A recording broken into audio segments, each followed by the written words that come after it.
Sindh secretariat کے ملازمین بھی اب 4 مارچ کے ہونے والے الیکشن میں جہاں مصروف ہیں، وہیں ایک نیا پینل الغازی پینل بھی انتخابی نشان تلوار کے ساتھ میدان میں آ گیا، جس کے مرکزی عہدیداران میں علی خاصخیلی، جاوید بلوچ، دوست محمد جونیجو اور دیگر ہے، جبکہ الغازی پینل نے منشور کا بھی اعلان کر دیا ہے۔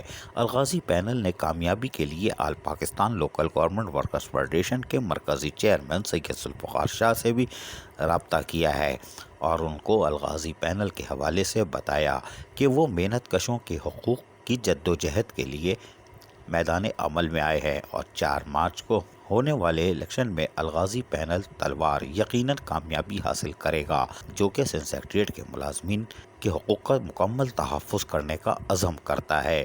تاہم all Pakistan local government workers federation کے مرکزی چیئرمین سید ذوالفقار شاہ نے بھی ان کو اپنے مکمل تعاون اور حمایت کا یقین دلا دیا ہے، جبکہ اس موقع پر آپ دیکھ سکتے ہیں یہ کچھ نعرے بھی لگا رہے ہیں، ذرا غور سے سنیے گا۔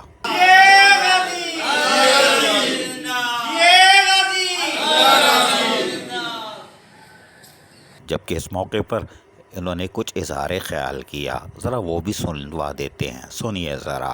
تمام ملازم جو نان گزسٹڈ ہیں ان کے خدمت کے لیے مجھے اللہ پاک نے چنا ہے، میں ان کی خدمت کے لیے نکلا ہوں۔ انشاءاللہ تعالی 4 مارچ کو الیکشن ہونے جا رہے ہیں، تو بھائی آپ لوگ کا یہ آپ لوگ کا جو خادم ہے جاوید علی بلوچ، الغازی کا جنرل سیکریٹری، انشاءاللہ تعالی آپ کے حق کے لیے آواز اٹھائے گا۔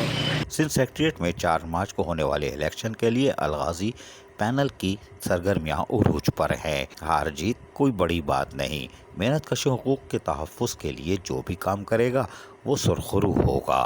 عزیز عارف، KBS بلدیاتی نیوز، کراچی۔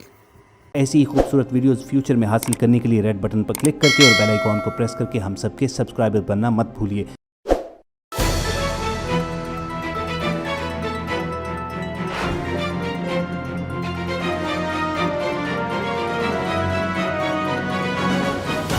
KBS بلدیاتی نیوز۔